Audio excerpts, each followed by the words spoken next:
Once in a while, I like to go back in time, and I like to check up on all the old 31 Thoughts and the Elliot Friedman articles that were published throughout the past few years. And this previous few days saw me doing just that, scrolling through all the older topics and trying to find some other things to talk about and revitalize on the channel as throwbacks. But this one right here is going to be a first in a little bit of a mini-series, I guess, where we're going to be doing this with some of these older topics. So, we're talking today about the Detroit Red Wings, and before we begin, I wanted to say a big thank you to those who commented about DQ Blizzards in the last Red Wings video. If you want to get your name and your comment potentially featured in the next Red Wings video, then stick around to the end and comment down our key phrases, because we will have those once the video is over. But, today we're talking about a guy whom I actually have been so in love with as a hockey player in the past, but who really just kind of fell off a little bit after that, and I guess that's kind of where we are now, in Justin Faulk. Because if you go over who Justin Faulk is, he is a right-handed defenseman playing currently for the St. Louis Blues. His contract at the moment is $6.5 million until 2027. He's 28 years old right now, so the contract takes him until he's 35, and he's in a spot where a lot of people were like, yo, this is the reason we couldn't re-sign Alex Pietrangelo. Darn. But before we get into that, our topic, our discussion, our story, it actually takes place 2 years ago. 3 years ago, actually, in 2018. Because back in 2017-2018, Justin Faulk was playing with the Carolina Hurricanes as the captain of that squad. We had ourselves what were a whole bunch of trade rumors at the time, because if you go back to 2017-2018, Justin Faulk was 26 years old, he was smack dab in the middle of his prime, he was 3 years removed from being a 49-point defenseman in the NHL with 15 goals in 2015. This, oddly enough, was the year that I inadvertently picked him up in my fantasy draft. It was actually the first hockey pool that I had done ever with my buddies in high school, and seeing this guy, Justin Faulk, pop off for the Hurricanes was really good for me. I'm pretty sure I had Victor Rask on my team too, and he was very good that year for the Carolina Hurricanes, and Elias Lindholm too. I had all of them. Yes, these guys were very good for me, and as a result, I always did have this soft spot for Justin Faulk as a capable, offensively productive defenseman. He started getting 30-something points every single year since then. But once the 2018-ish campaign rolled around, we had ourselves a whole bunch of stuff talking about how maybe we could see a Justin Faulk trade. There were rumors going around, man. The Hurricanes were a team that had defensemen. And for a guy like Justin Faulk, who was making $4-point-something million and who had a modified no-trade clause kicking in the 2018-19 season, there was desperation there. Some people were like, okay, this guy's going to demand a boatload of money, so the Hurricanes, best to get yourselves out of that contract right away, get some nice defensemen back. You already have some good D-men in your system, so why not trade away a Justin Faulk? And for the most part, guys like Elliot Friedman were out there reporting who exactly could be interested, and one of the bigger ideas was mentioned here in 31 Thoughts on the February 7th edition in 2018. Here's the second thought. It's at the beginning of the article here. Here's a trade that might make sense only to me. Something around Justin Faulk from Carolina to Detroit for Andreas Athanasiou. So, this was the idea that Elliot Friedman did indeed publish in his 31 Thoughts article 2 years ago. 3 years ago. Yeah, it was 3. And then later in the year, in June of 2018, this is before Faulk ended up getting traded, because, spoiler alert, he does get traded in this story to the St. Louis Blues, although it is a year removed, but you do get the idea here. This is an article talking about 10 thoughts, and this is what Elliot Friedman said this time. Carolina is another team to watch.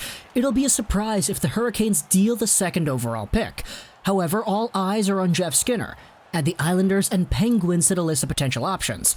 Justin Faulk, who is a subject of interest of the Detroit Red Wings, and Elias Lindholm.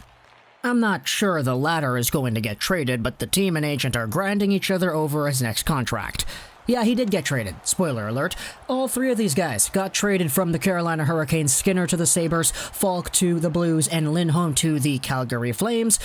But we did end up getting ourselves what was a pretty nice story out of Justin Faulk, because with this whole Detroit angle being published online by Elliot Friedman, one of the godfathers of NHL news and rumors, There legitimately was a discussion to be had back in the 2018 days as to whether or not Detroit could actually see value in acquiring a guy like Justin Faulk, especially for an Andreas Athanasiou, who at the time was 24 years old, and who was in a position where people were like, okay, yeah, this guy's going to be good later. He's not his best right now. If the Detroit Red Wings want to be competitive, because back in that time frame, they were missing the playoffs, they were out of the playoffs for 2 years in a row, their streak came to an end, and they were kinda, not really all too great anymore, 5th in their divisions, etc. If they want to get that oomph, that boost back into the lineup, who knows if an Andreas Athanasiou could be the one to go. And that perspective, for the most part, is pretty much just the argument, because you can make an argument for many things out there in this world, but just because you can have the ability to make an argument for something doesn't mean that you actually agree with it. And that's kind of what I see here, because the Red Wings were bad in this time frame. They were drafting in the top 10 of back-to-back years. This was a team that was on the cusp of going into full rebuild mode. So it didn't really make sense, in my opinion, to acquire a guy like Justin Faulk, who would just make the team better because Andreas Athanasiou had a lot more to prove as his career went on. Afterwards, though, Justin Faulk indeed was traded over to the St. Louis Blues before the 2019-20 season, and there he signed a nice contract extension that he's actually using right now, a 6.5 AAV until 2027, with a full NTC for the first few years of that contract. And his overall production went from 49 points in a full 82-game season to 37 in 64 games, to 37 in even more games, to 31 in the same amount of games, to a very nice 35 in 82 games, so nice bounce back, and an 8 points in 15 games in that postseason run the Hurricanes had in 2019, to a whopping 16 points in 69 games with the St. Louis Blues in 2019-20. Okay, yeah, that was not really all too great. Now that Pietrangelo is gone, we'll have a nice, bigger, extended role from Justin Faulk. But he's going to be playing alongside of Torrey Krug now, who kind of exhibits the same kind of style, I guess. The offensive flair, the power play quarterback skills, etc. that a Justin Faulk was able to capitalize on in the mid-2010s. Might I also add that Justin Faulk was traded from the Hurricanes in exchange for Joel Edmondson, who was then acquired by Montreal, and he was actually given a nice, beefy contract. Dominic Bach, who is a prospect I love. If you've been following this channel for enough time, you know what I think about Dominic Bach. And the Hurricanes went on their way, acquiring some other defensemen. They got Brady Shea in there. They got Sami Vatanen in there for a little bit. Not to mention the trades that were already done previously, like, oh, Dougie Hamilton's here now. That's cool.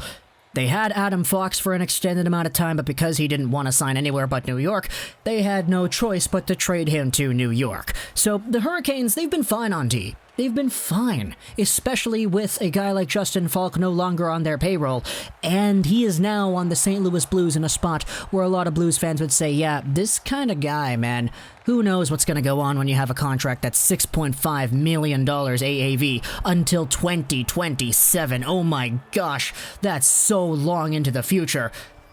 And he's just on the decline now. He's on the decline. He's not producing as much, and he probably won't bounce back to the same 50-point caliber he was back in the mid-2010s when you're playing beside guys like Krug and playing behind Colton Parayko, who is supposed to be the Pietrangelo replacement full-time. It's kind of rough. And for Detroit fans, you're taking a look at this now and you're saying, yeah, I'll take that second-round pick for Andreas Athanasiou. Thank you very much. I think you guys kind of dodged a bullet there. So, for Red Wings fans over here talking about the Justin Faulk situation, what do you remember about that? Because obviously, back in 2018, I wasn't really a huge Red Wings fan. In fact, I was only really a Canucks fan for the majority of my life up until 2019's, like the second half of 2019? Yeah, that's kind of when I started branching out into more teams and actually liking their situations and being familiar with what's going on.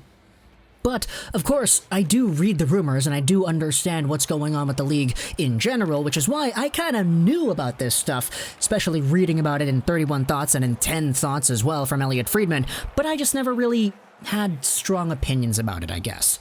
So, for those who did indeed have strong opinions about it, do you agree with my assessment that you guys dodged a bullet in acquiring a Justin Faulk? Or am I just kind of overhyping it because, hey, he had one down year, he's bound to bounce back, that's the entire reason the Blues signed into a long-term deal, because they feel like he will. If you made it to the end of this video, comment Jeff Hardy.